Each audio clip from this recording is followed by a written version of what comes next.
Good afternoon, everybody. My name is Heather. I'm a social worker from the Alzheimer's Foundation of America. And today I want to welcome everyone to our Care Connection webinar.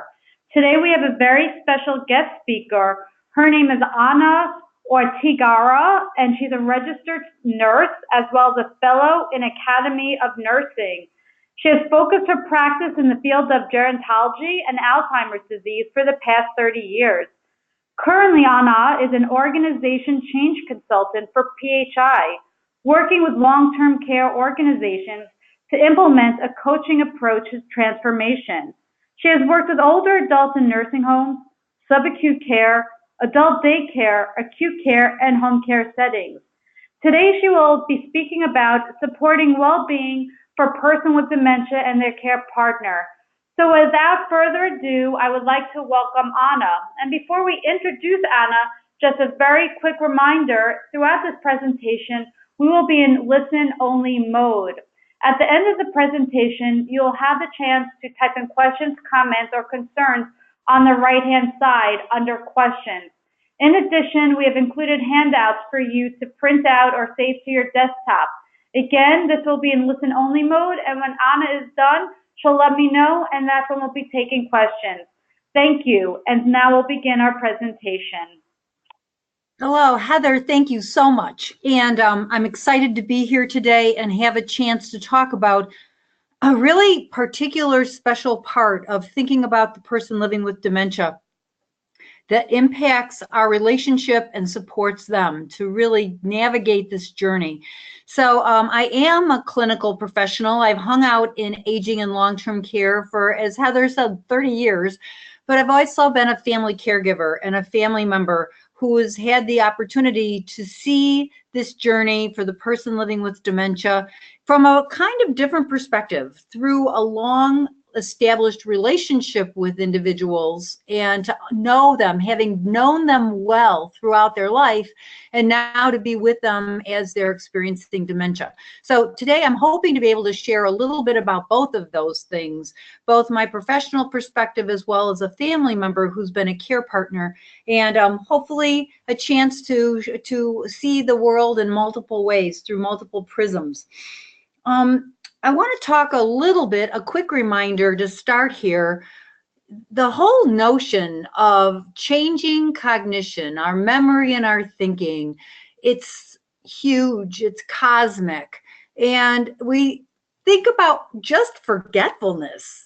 All of us experience forgetfulness in our daily life. We know it gets more common as we age, but I want to ask you all to think about, have you ever walked into a room and looked around and all of a sudden thought, why did I come in here?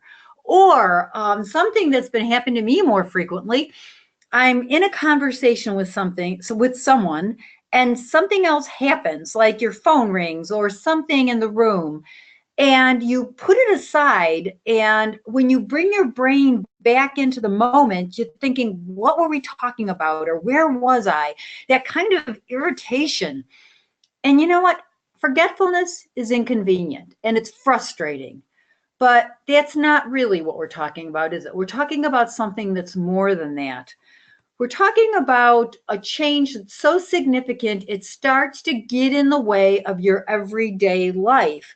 And in fact, the definition of dementia is that it's a loss of cognitive abilities of sufficient severity to interfere with social and occupational functioning. I mean, just getting through the day, making things make sense, making sure that we can do the kinds of things we want to do the most. You know, dementia is a medical term. The reason why there's an umbrella there is it's an umbrella term. Often people will say things like, I bet some of you have heard this. You've heard someone say, well, my mother doesn't have Alzheimer's disease, she just has dementia. And when you hear that, often you might pull back a little bit and think, so what does that really mean? Well, dementia simply describes a set of symptoms. So dementia is not a diagnosis in and of itself. It describes a set of symptoms and things like having more trouble with attention and orientation, person, place, time, self, being that kind of grounded in the moment and feeling that sense of understanding of what the time and place. Thinking in memory, both long-term memory as well as short-term memory, being able to think and figure out and process. Language, so complicated. So there's how we're able to communicate as well as receive messages, nonverbal communication, verbal communication, and then visual spatial perception, just sort of where is my body in space and time. And when people start to have problems, changes in at least two of these areas, and one of them is always probably memory. If the person's having trouble in those areas, you would then say that they're experiencing dementia. Once we say a person is experiencing dementia, you have to say what the heck is causing it. And we know that Alzheimer's disease is the most common cause of dementia, especially in older adults. And what is it? Well, it's a progressive brain disease, so it starts very subtly, very almost non-visibly. And it starts to cause usually problems with thinking and memory, although each person experiences it differently. Some individuals have a beginning problem with communication. They may have some aphasia, trouble communicating. But however it starts, it's changes in brain, and it will be progressive if Alzheimer's disease is the cause of the dementia. We also know that 99% of Alzheimer's cases are believed to be caused by a wide range of things. So being old is the #1 cause of dementia, even though there is early onset dementia. Family history of Alzheimer's can play a role, and lifestyle factors like diet and exercise and smoking, those are all areas of deep research right now to understand how those impact someone having Alzheimer's disease.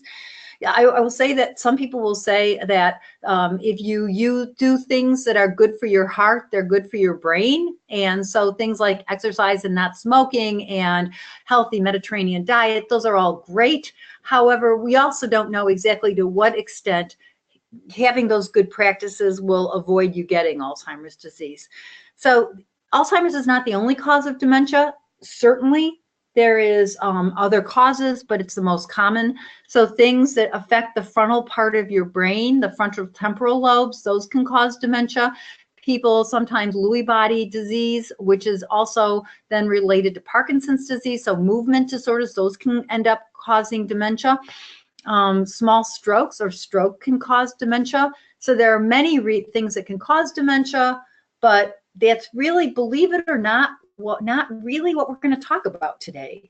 I wanted to start there because I think it's always important to review and think about what is that person, what is the thing causing that person who's living with dementia, that there are actual medical causes and they're not simply people not trying hard enough. And I always think that's a little bit funny too. Sometimes I think we get frustrated when people are living with dementia and one day they're able to do something pretty well, and maybe later that day or the next day, not so much. And there's a little part of us that's like, they're not trying hard enough. And I'm here to say, let's step back and take a bigger look, a bigger picture at that. So I want to talk about one individual. Her name is Rose, getting to know Rose. And because we want to move away from thinking about a disease and thinking about the bigger picture of what's the person themselves experiencing. So Rose is a delightful, well put together 88-year-old woman. She's living at home with George, her husband of 54 years. She's experiencing the middle stages of dementia. And clearly, Rose is the hostess with the mostest. She loves her whole life long. She's enjoyed being with other people, especially children. And she has 2 great-grandchildren who do visit on a regular basis. But Rose's days of fixing meals, shopping, planning, and maintaining her prized garden, they're slipping away. On a typical day, Rose wakes up mid-morning, enters the bathroom to get ready, and she often spends an hour or 2 or more in that bathroom with the water running and the door shut.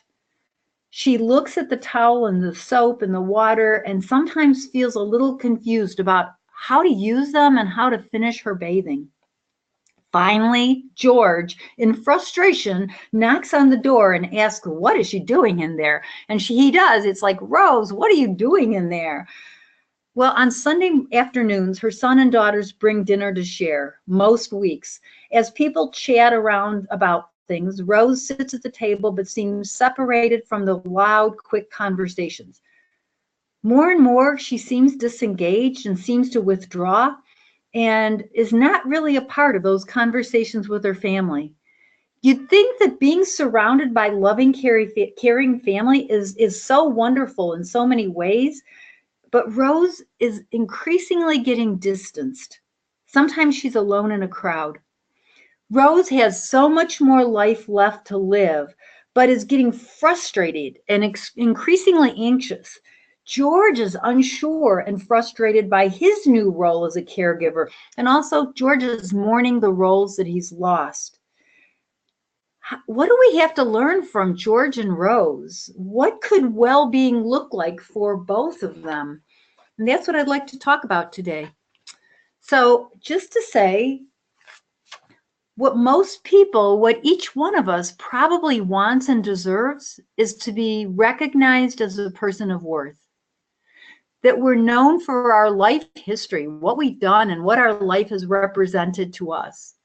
What contributions we've made, whether that is those to our family, to our society, and our work, and our lives, to our faith groups. And we want to be known within the network of our meaningful relationships. You know, all the people that are important to us, that surround us, who have had great meaning. And those are our current relationships as well as the relationships from our past. So when we think about what each person wants and how we as a care partner can enter into that relationship with Rose or with the people that we are with every day. And I want to say, I believe that this is whether you are working in a professional capacity or a paid caregiver, a family caregiver, a good friend, this presentation is meant to apply to all of us. So I think there are some really important assumptions that we want to make. Number one assumption, we're not the expert. I believe that the person living with dementia is the person who is truly the dementia care expert. Only they can deeply understand the meaning of what they're going through, of what their life experience is, what it means to wake up in the morning, and to sometimes not be quite clear where you are, to be trying to make sense out of the things that happen. When I think about Rose in that bathroom, and she's a person that I had some close association with, and I am convinced she was getting increasingly lost in that bathroom, and that she was trying to, in a very familiar place and time, take care of herself and be independent. She was at the same time feeling like she was not having great control. And that was that first assumption. Rose becomes my expert as I try to understand her experience through her eyes. Second assumption. Well, dementia is, and this is kind of a big shift. So see what you think about this one. Dementia is about living with a chronic disability rather than dying from a fatal disease. Like, what's that about? Well, so I have been in this field for really long, and I'll never forget when I first started reading about Alzheimer's disease and dementia, it was always like it's a fatal illness and it ends in death. And, you know, people were getting a diagnosis and being told, go find a nursing home. And well, we know people live 7 to 20 years with Alzheimer's disease. And if we stop thinking about it as this is immediate death sentence and now saying, what's the next 7 or 10 or 12 or 15 years of my life going to look like, we think about it really differently, right? I mean, a chronic disability, anybody in this group, anybody out there living with some kind of a chronic illness, whether it's arthritis or diabetes or high blood pressure or low thyroid or things, multiple sclerosis. I mean, it's about a journey. It's about saying, how am I going to keep living my life in the best way possible right now. I certainly have a chronic illness, and I'm not getting into it right now, except to say I live each day and each moment of my life as life. So I'm putting that out there because I don't think we have very well made that shift in the field of dementia and Alzheimer's disease. We haven't said this is about living with a chronic illness. So maximizing each day. Number 3, the person with living with dementia and all of us are partners, and that this is about a shared live experience. And in fact, there's a real maybe sadness or pain if the person living with dementia is not in partnership with those around them, people that make a difference to them and are meaningful to them. I guess I want to say this to people, and there may be people living with dementia who are on this webinar. And if you are, I would hope that you are in partnership with important people in your life in which we can give each other comfort. And by that, I mean that the person living with dementia is giving comfort and support and still connection with with the partners around them. And obviously the opposite as well. We as partners are supporting and living life with that person living with dementia. Again, isolation and loneliness and despair happens when that person is isolated and pushed into that illness. And then the 4th assumption. So you as care partners, and again, I mean, if you are families, if you are friends, if you are professionals, you have needs too. And you are living with the disease, and you are living in partnership with that person that you are caring about. And so your needs to be known, to be in well-being, to be recognized are just as important, are terribly important. And those are these 4 assumptions. So they're in your handouts on the slides. You know what I think I'd like is I know that you're not going to be able to ask questions until the end, but as you look at these and think about your own experience, it would be fun for you to think about what are the assumptions that I have as the very basis of my partnership with people living with dementia. So I did this one day, almost like I don't know what, I put it down on paper and said, what do I believe? And these are my beliefs. So then what is the goal? Well, so I believe that those are our assumptions. Then the goal is to start to think about, how am I going to support the person living with dementia by acknowledging their personhood. And what is personhood? And you can see I've moved beyond thinking about this person as just a disease, just an entity that is having cognitive change. This is not just a diagnosis or a label of dementia, of problems with thinking of memory. It is about looking at the whole person. And personhood is the standing or status that is bestowed upon one human being by others. It's the context of relationship. It's the context that we are social beings and we are deeply connected to those around us. And so personhood, and then that connects to this. So these are my fancy slides that bounce in and out. But as we support people's personhood, the goal is that we're really helping people to live their life with their chronic illness and to be in well-being. So I want to talk about this a little bit. So if you think about it, what's the goal if we are really being a care partner and supporting the person living with dementia? If we're doing it well, if we're doing it right, what's the goal that we hope to attain? So here's what I want to say. I am this nurse person. So I've worked in rehab, I've worked in different clinical settings. And if I'm working with someone and they have fractured their hip and they have a hip replacement and then they go to rehab and they're doing well, what's the goal? The goal is that they're going to go back to walking independently and be able to have good mobility with good strength and good balance. And if they can do that, if they go back to walking independently, whether that's with an assistive device like a walker or not, but if they're walking and they have good balance and they have good strength, I don't know about you, but I would say that that's a good outcome, that we have got good outcome of care there.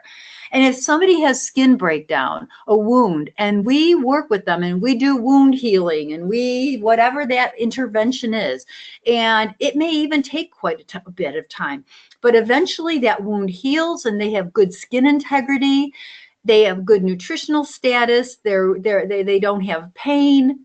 I'm saying that's a good outcome. But what about good dementia care? If we're doing it well, if we're doing it right, what is a good outcome? And I'm proposing to you that a good outcome is that that person is living in well-being. So I'd like you to think about that a little bit. What does well-being, what's well-being? So there are a couple of different ways in which people have defined well-being. This is just one of them. But they say that well-being is basically seen as a state or condition of being content, comfortable, healthy, successful, and happy. I don't know about you guys, but I would say that works for me. And again, we're not only talking about people living with dementia, we're saying that these are dimensions of well-being. And some of those aspects of well-being are things like identity. So I'm just going to talk about these a little bit, but identity is getting at this notion that I feel a sense of ease or comfort with myself, that I may be living with dementia, but I have a sense of who I am and that I'm good with it. I'm comfortable. I'm not anxious or worried. Another one is connectedness, and those are about relationships. So am I connected through primary relationships with people around me that I feel a sense of knowing and ease and enjoyment? And in fact, to some degree, I'm reflected a little bit. I am a reflection of those relationships, how people know me and welcome me, that connectedness is important for my well-being. Meaning, that my days have meaning, that they're not just an endless abyss of nothingness, but that I'm engaged in things that are important to me. And that whether that is connection with nature or the joy of hearing music that is familiar and moves me, or being with children who I take joy and comfort with. And then that gets us to that joy. Is there joy in my life, in my days? And nobody is acting like people are going to be joyful every minute. That's not reality. That's not humanity. That's not our human existence. But that I have moments and opportunities for joy and pleasure just in the everydayness of my world.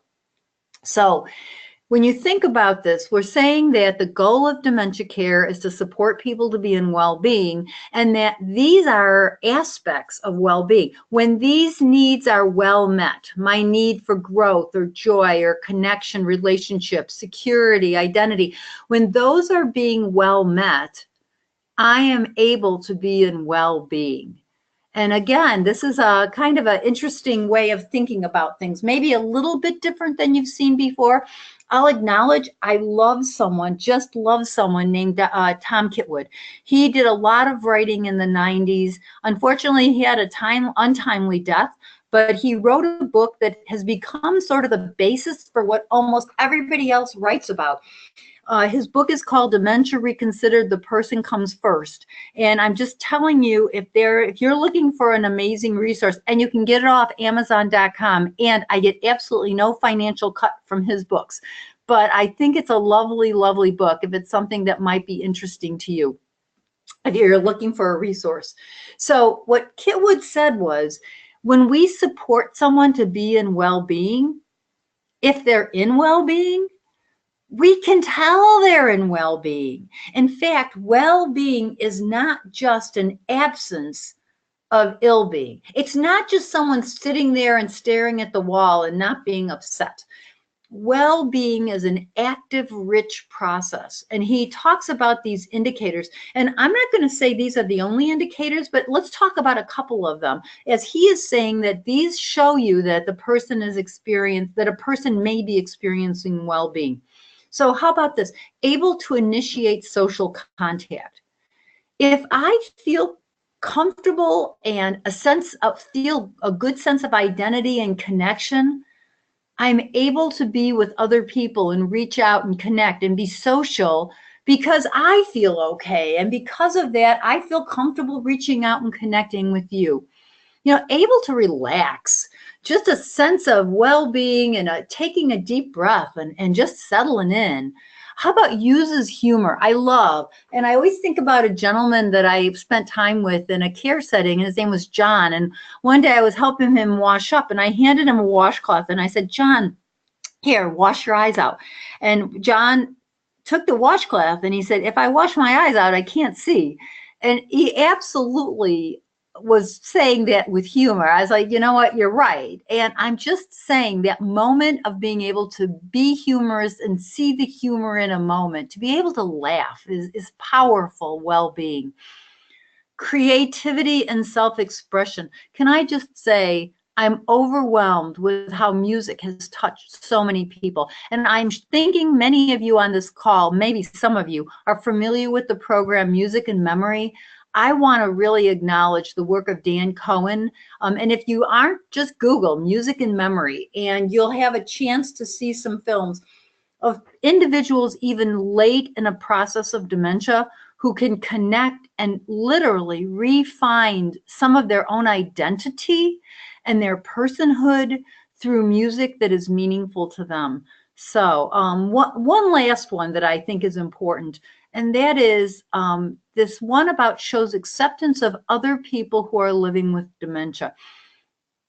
Sometimes in settings, especially if it's a care setting where there are many people who are living with dementia, I think sometimes people feeling upset or overwhelmed or really rejecting other people with dementia is an indicator that they themselves are not feeling secure and comfortable and connected, and that because they are not in well-being, they are very threatened by other people who may be living with dementia.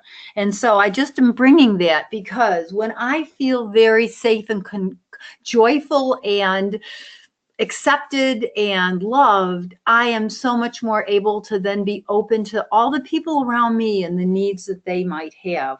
And so these are indicators of well-being. Here's what I would say. Do any of you display these things when you're in well-being? I think the thing I love about this notion of well-being, it's about all of us. It's not simply about people living with dementia.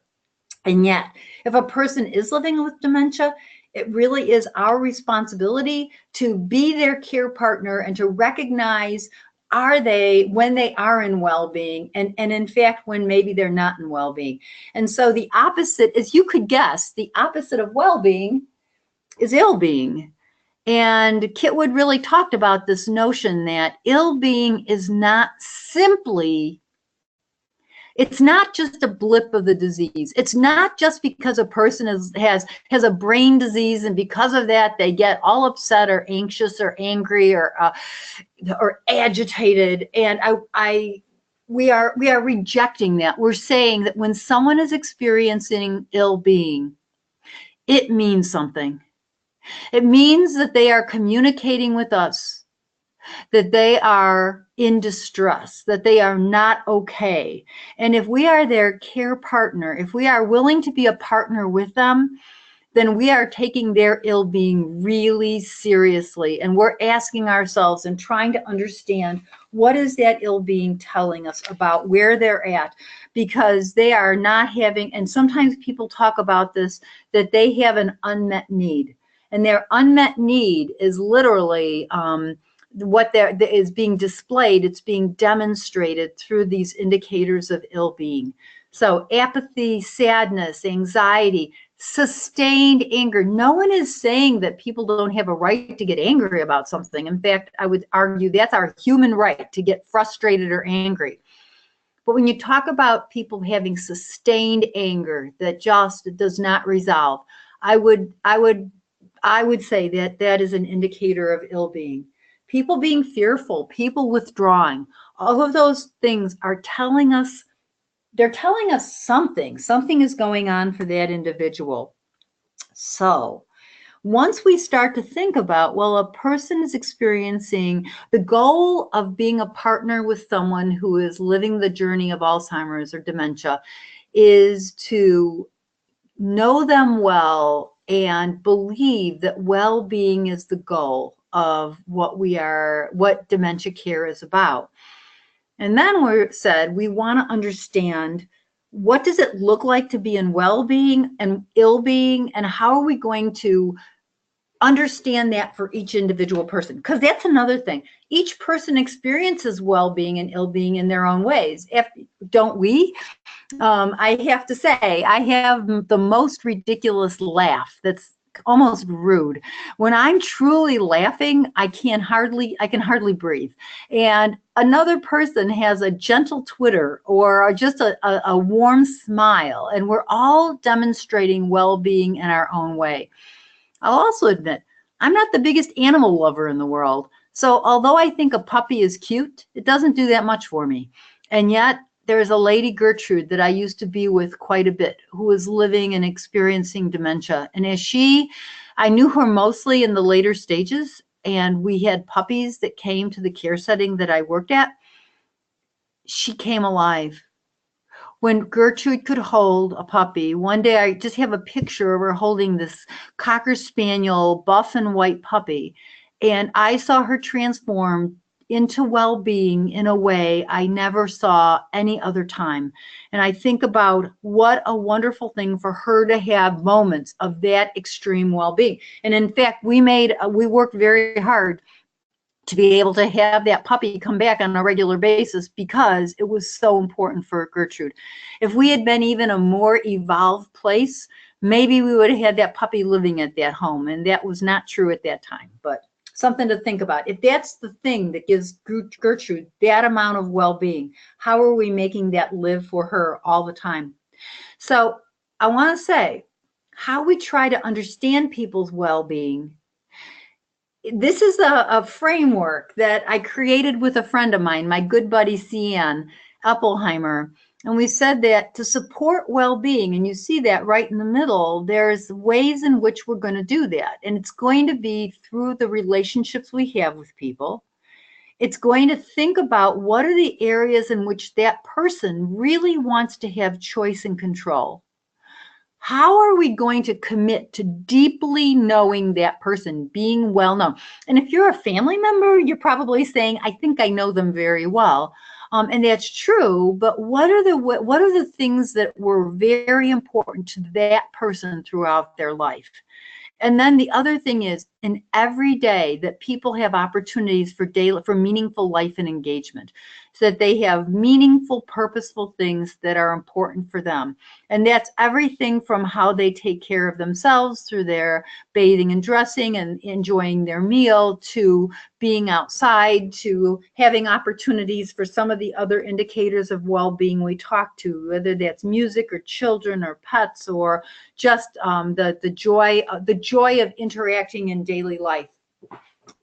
So I put this in here as well, and we're going to talk about those 4 elements a little bit more, but first I wanted to put this in here.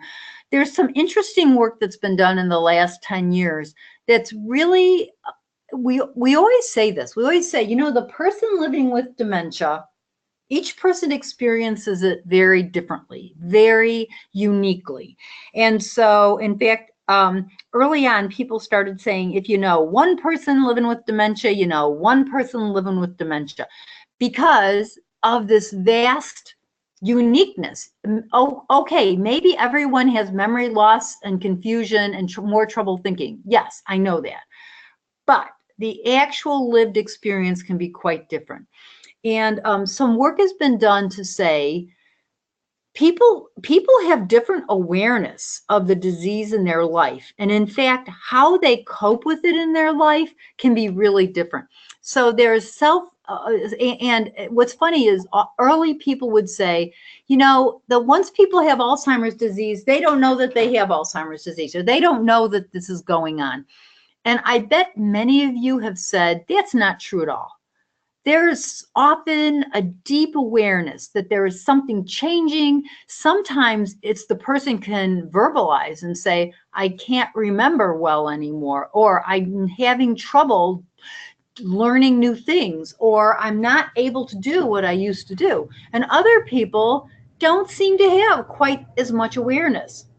So if you think about these two different sort of polar ends, from self-adjusting to self-maintaining. And self-adjusting sort of, it speaks to that idea, that notion that the person does have an awareness. They tend to be more awareness. They might talk about their difficulties in being able to do the things they want to do, to remember. There's an awareness that are changes taking place, and sometimes they're looking for external affirmation and support. I mean, they're looking outward at you to both validate that their experience is real and accurate, and they're also looking for support in this lived experience. That person, especially earlier on in their experience, they may be much more open to modifying their life to figure out, what can I do to support myself to be successful? And, whether that means making lists or using Post-it notes, or making sure I'm doing things more within my routine or in places that are familiar, because I have that sense that I can do things that will support me to be able to be more successful. And that's more self-adjusting. I want to say, I think that as people are experiencing a progression of change, I also believe there are people who are very late in the experience of dementia, who have awareness that there are changes and that all is not right with the world, that they're overwhelmed or just uncomfortable and not able to verbalize perhaps the change, but the awareness of the change, and it puts them in ill-being. So I want to say this awareness that there is change going on is an experience for many people experiencing dementia. There's also this other, and it's called self-maintaining. And I thought this was interesting. And these are the individuals who seek to continue to live their life as they always have. And there's not a lot of willingness or insight or to accommodate the fact that they're having changes into their identity of who they are. And that person who's more self-maintaining might be much more defensive, might not be open to discussing that there are changes. And there are certainly people who are living this experience who seem to be more at this end of self-maintaining. I think about my mother-in-law, and as she was living the experience, this was, her doctor had put her on Aricept, and it was her general doctor, her internist. And she saw that drug, and she said, why am I on this drug? I don't need to be on this drug. And she said that with quite a bit of understanding of what that drug was, because she was on other drugs too, and didn't say it about any of those.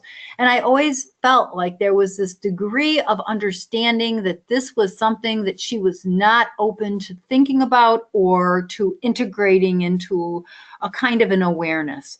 So I wanted to share this idea of self-adjusting and self-maintaining just as a way, as you are with people, whether that's a family member or a friend or in your professional work, who you may demonstrate more self-adjusting or self-maintaining, but to recognize that that is just for that person, how they are experiencing and living their experience. And that we want to really be clear to not think one way or the other is the right thing, but just that it is, and that we meet people where they're at in terms of how they're living that experience. I want to talk about this. The most important relationship are care partners, and whatever language you want to use. I will say that many family members say, well, I'm not a care partner. I'm their wife. I'm their daughter. And we've started to use that word more than caregiver, the notion of reciprocity of giving and receiving, and our willingness as that person in relationship with the other. The more we're willing to recognize the well-being and the ill-being, and that is foundational to our relationship, our reciprocal relationship with that individual. And so we want to really just have a lot of awareness and a lot of willingness to think about what is our relationship with that person. So I wanted to talk about this. I have a deep feeling like many people living with dementia often become frustrated when they feel like they don't have a sense of control and power in their own life.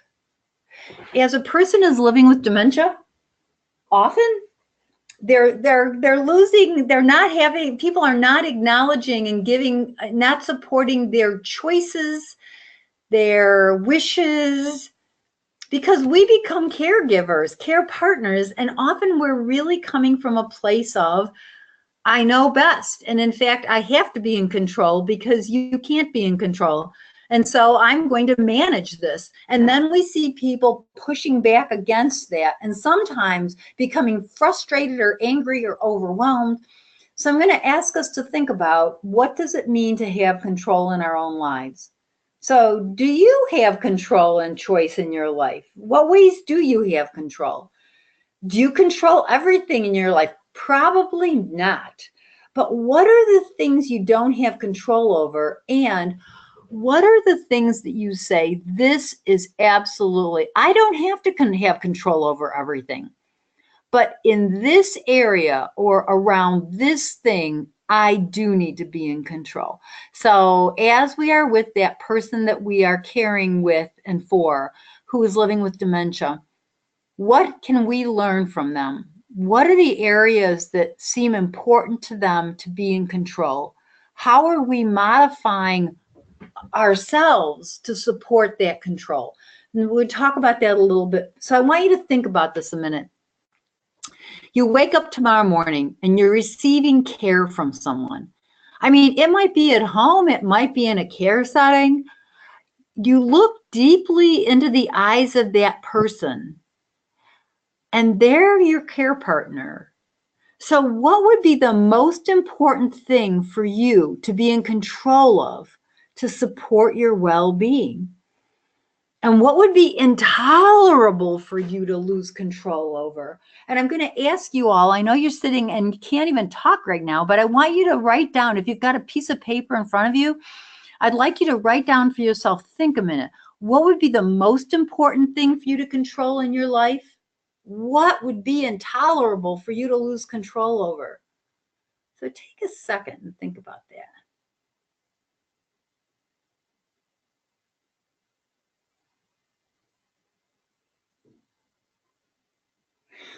Well, I know this. For me, I have such a strong need to just have my own time and space in the evenings. If people want to talk to me and call me and talk, I almost get angry, almost, oh my goodness. Once it gets to be about 8:30 at night, I just want my solitude. Luckily, I live with my husband, who is a quiet guy anyway, and he's totally good with being on his own too in the evening. So although we may have wonderful conversations earlier, at night, we are on our own. And I cannot imagine having to have social connectedness and people wanting to talk to me and do things when I just need my time of solitude. Solitude is such a beautiful word. You know, another thing, privacy. Oh my goodness, privacy. I can't imagine having people just walking in on me and thinking it's okay to be in my own, while I'm in the bathroom, having someone come and invade that space. So those are mine. And of course, you didn't ask me what would be my non-negotiables, but those would be intolerable for me. And I'd like to ask you to really put that and start to think about, for the person that you are in relationship with, what do they tell you through words? What do they tell you through actions, through well-being and ill-being, that they are communicating? These are the areas that I want control and choice and power in. And then look, if you're having trouble thinking about that, I want to propose some notions around rhythms of the day, sleeping and waking, dining and engagement, just the whole rhythm of our life, and thinking about areas for control. So I have these little scenarios, and I'd like you to think about it. And as I read the first one, think about, what if this happened to you? Now, this is not say, oh, yes, if I was living with dementia, this is what I would think. No, no, no. This is you. This happens. Maybe it's tonight or tomorrow morning. What would you think is going on? And what would you do if this happened to you? So you are asleep in a chair at home when suddenly you're woken up by somebody, a person you've never seen before, and they're trying to undress you. What would you think is going on? Are you being attacked? Are you being raped? I mean, you are being violated. And so what would you try to do? Well, I'm thinking that at this moment you are in ill being. You are probably fighting. You're probably pushing them away. Maybe you're frozen in panic. So we want to think about, what is, this person is now an ill being. What are they telling us? And what do we want to do about that? Because the minute we take their ill being seriously, we back away. We recognize that they don't feel a sense of power and control. In fact, they feel a sense of violation. Wow. It changes everything from their being difficult or their being non-cooperative to they are communicating their feelings, how they're doing. How about this second one? You're feeling bored and restless at home, so you decide to go out for a walk, but you find that your front door has been locked and a stranger appears and tells you to go sit down. Oh my goodness. So what's going on now? How would you make sense? Because, we talk about this, that when a person's living with dementia, they're having more trouble with perception, figuring out and making sense out of what's going on. But I would argue, if you say this happened to you, what would you think is going on? Are you in jail? Are you being held against your will? Are you in danger? A stranger is in my space and has locked the door. This is not right. This is not okay. And so I'm trying to figure out a way to either fight that person or get the heck out of there. Am I looking for an open window to climb out? Am I battering down the door? What I know is that I am an ill being, and that my behavior, my demonstration of ill being is absolutely communicating that I am not all right. And last but not least, this is the one. As a crazy Italian nurse from the south side of Chicago, this one really throws me. You are feeling really angry about something, but nobody around you will take your grievance seriously. They just keep telling you, no, everything's fine. You're fine. Oh my goodness. Really? What could you do with that? When you are angry and someone discounts you and someone does not take you seriously, I don't know. It's such a rejection of who I am. I am being discounted. And my anger, is it going to go away? I don't think so. I think it's just going to maximize. So I give these as examples just as we talk about well-being and ill-being. I often think people living with dementia are in situations and they're trying to figure it out. But when they struggle to figure it out, and because of that, they respond in a way that is challenging, sometimes for the care partner. It's easy for us to discount that and sort of say, they've got dementia. They just, those people, they get agitated, they get upset, they get angry. instead of backing up and saying, what are they telling us? They are an ill being, and their ill being is communicating something. And how can I better understand that to support them, to meet their needs, and to hopefully support them to be in well-being? So I'm going to end this with two things, and then we're going to open it up to questions.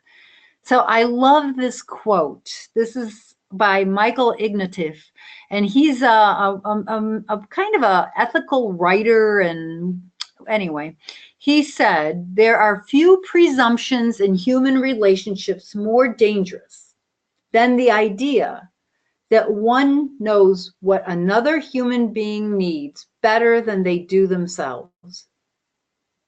How's that landing on you?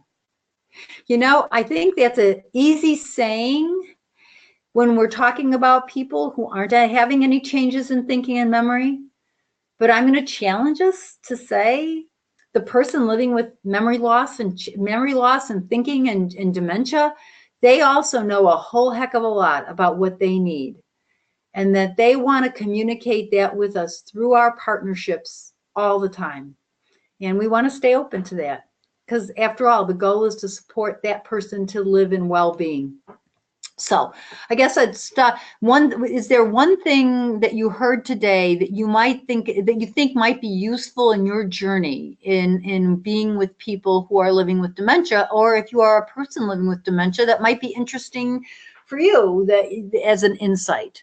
And on that note, I'm going to hand it over to Heather and ask her, are there any thoughts or questions or things people want to talk about that related to what we discussed today? Yes, thank you so much for the wonderful presentation. And now the line is open. Just a friendly reminder to everyone, we're going to still be in listen-only mode, but please type in your questions on the right-hand side under questions, and I will be reading them to Anna. So if anyone has any questions or comments that they'd like to share, do so now, and I certainly will share it. And I know it might take you a few minutes to type in some questions, but I do want to say, as you think about all this, I would love you, as you walk away from this, just something I forgot to say at the beginning of the call is I should have asked you to think about one person that you are with dementia, and to think about how all these things we talked about applies to that person. So since I forgot to say that at the beginning, I'd like you to try to do that as you walk away today, just to see how it lands on you. Go ahead. Thank you for sharing that.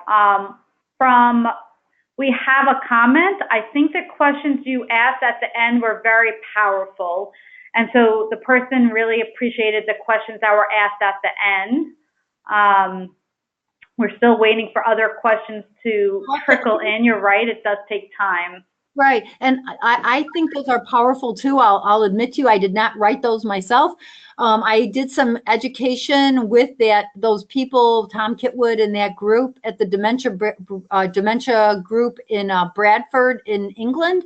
And that was part of an exercise they created. And I do feel like those sort of force us to look at situations that happen all the time and say, wait a minute, if I was in that position, what would I think is going on? And it sort of shifts the prism a little bit. Okay, so we are now having things trickle in. Okay. The question I have is, because I work in a nursing home, I am a social worker surrounded by nurses. Yeah. What are some good ways to incorporate all into the caring process and helping them understand this? Yeah. So I want to say that what you just asked, we could get on the phone with and probably talk for 4 hours, because I do think, as I'm very proud to be a nurse and a gerontological nurse, and sometimes we as nurses come at things from a more medical model. And so we see a person who maybe gets upset or frustrated, or who might be an ill being, who is upset and frustrated. And sometimes we may have this idea, there's a drug for that. We can give a person a medication that might be an antipsychotic, and it'll calm them down. And you didn't say this specifically, but I do want to say, I mean, we know now that evidence-based best practice is we do not want to be using antipsychotic drugs with older adults with dementia. In fact, they're really dangerous. But then that really requires us thinking even more about this framework of well-being and ill-being, because if the answer is not to just give them a medication so that they're sedated, now we have to say, what is that ill-being telling us? Are they in a situation? I hope I'm answering your question. It's not simple, because what it requires is nurses really embracing this notion that ill-being is communication and language, and that we want to change what's going on to support the person so that they are no longer in ill-being. But yeah, you are right. Nurses have to be a part of the team, or else it won't work. Mm-hmm. And there's a lot of staff training and education that can go along with that. And there's also getting really good buy-in from nurses that this is how we want to approach it. But tell the nurses that it's not evidence-based anymore to think that we're just going to sedate people so that they don't get upset. Mm-hmm. Thank you for that. We have another question. All good thoughts that I need reminding. I try, but then lose my patience when trying to explore what's wrong, and partner cannot verbalize what concerns about. Any thoughts? And this is from Susan Solomon. Yeah, I'm with you, Susan. So, I mean, it all sounds good when you're sitting on a webinar, right? Oh, yeah, it's all beautiful. But when especially if I'm the care partner and I'm tired, if I'm overwhelmed, if I have a lot of stuff, if there's something we really do have to get done, it's a lot harder to back off and say, what does this ill being tell us? Here's what I would say. I don't, as you know, Susan, there's not a simple answer, but I do think the more we can observe a person when they're in well-being and say, what seems to help them be in well-being? What extends their well-being? What are things that foster it?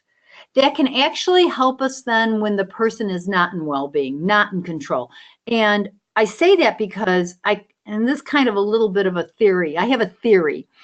If a person is in well-being regularly, well-being begets well-being, and ill-being begets ill-being. So the more we can support someone to be in well-being and recognize it and support it and just, make those opportunities, then even when a person is struggling, is in ill-being, maybe it's not as deep. Maybe we can bring them out of it more easily, versus if a person is in ill-being all the time, has a lot of anxiety, a lot of fear, a lot of feeling isolated, a lot of feeling not in control, that also grows and grows. And so what I'm saying to you is not a simple thing. I get that.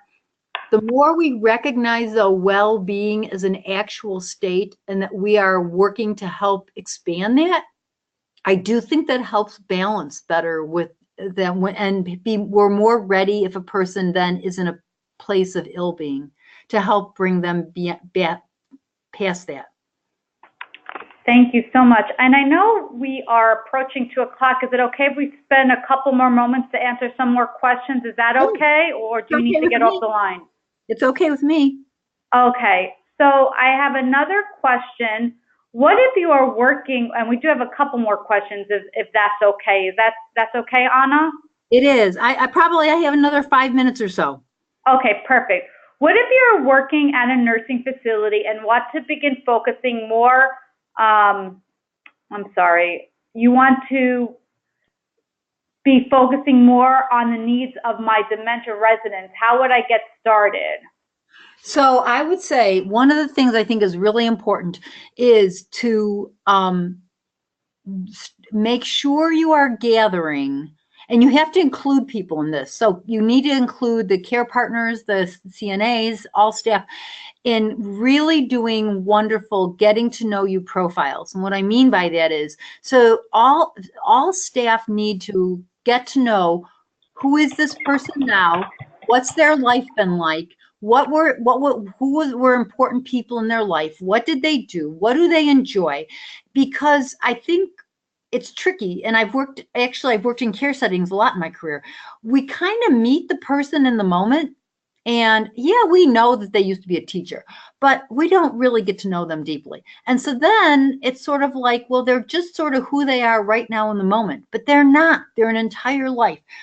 And so first of all, I think making a commitment to deeply knowing people, and that all staff are part of that and get to know them. And then the second thing is to say, what does the person look like when they are in well-being?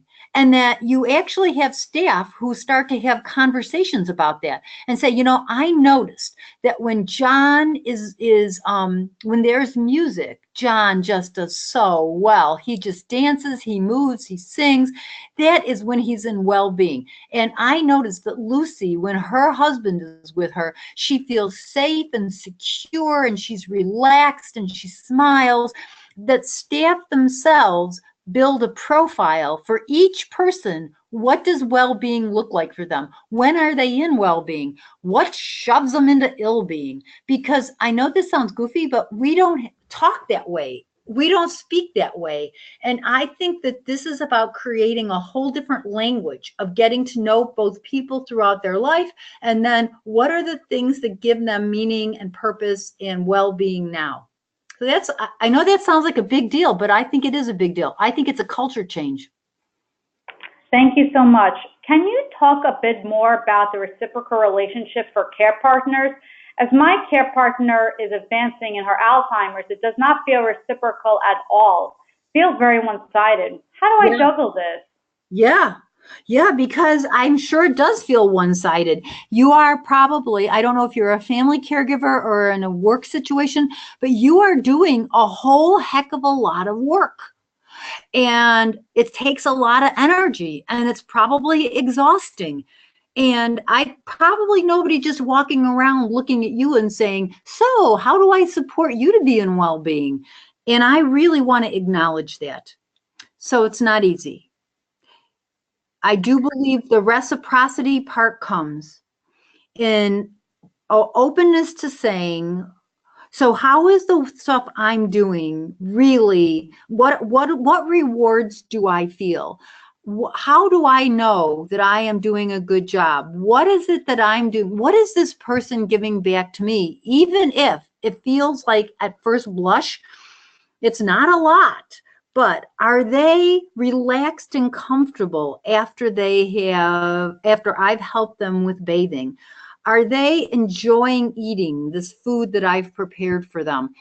I think it's being willing to look, because I know this person well, I am treating them in a way that is respectful of who they have been in their life and the values they have. And I can acknowledge myself that I am doing this for them to help support their personhood. And I feel good about myself because I'm doing that. And I recognize that that is not easy work. That's not easy work to do, but that's how I would say sometimes that you are also receiving as well as giving in the relationship. Thank you so much. One more question. Is that okay, or do you have to go? No, let's do one more.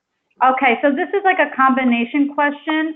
Okay. The person wants to know, how do you reveal to a person with dementia living in a long-term care setting sad news? An example, like a death of someone they care about. Do we answer untruthfully or truthfully when they inquire? With that, the person also wants to know, how do we impart this knowledge and philosophy to the staff, like the home health aides at a facility? So I guess it's like a two-part question, if that's okay. So just to say, you're asking a really good question. These are such good questions. And so do you tell people the truth or not? Especially when it's about someone that they love or they care about, and maybe they've died or they're sick. Here's what I would say. I think we want to start by telling truth, because it's tricky. When we don't tell truth, we get ourselves in goofy situations, and sometimes it comes back to bite us, and also to really, in a way, deceive the person living with dementia. So if someone were to die, I would tell them very gently and very sensitively, as I would anyone, that they died, and see how they react. If they are, because you don't know how they're going to react. They might react and like be very, very sad. They may react and be very upset. They may not respond that much, but I would tell them. And then I would see how do they respond, because I would then, because going forward, you don't know what will happen. You don't know if they're going to forget about that. You don't know if they ask, if they forget about it and never ask you, then I'd leave it alone. But if they ask you, where is this person? I would say it again, but very gently, and see how they respond. If they became very upset and catastrophic related to it, I think what I would try to do then is redirect after that first time, and not lie, but just try to go where they're at and say, you're thinking about this person, or your sister is a beautiful woman. You have some pictures of your sister. I would try to redirect probably if that person became very catastrophic about it. But I wouldn't start by lying. I would absolutely start by telling them the truth. People know that something's happening sometimes. And then I would just try to really be aware of how did they respond to it, and let that guide me in the future. Thank you. We actually just have one more quick question. Is that okay? I feel like this might be a quick response. Can we answer just one more question? Okay, thank you so much. Oh my gosh, you've been so knowledgeable. We have a question from Alex. Could you explain the relationship between Lewy body and Parkinson's disease?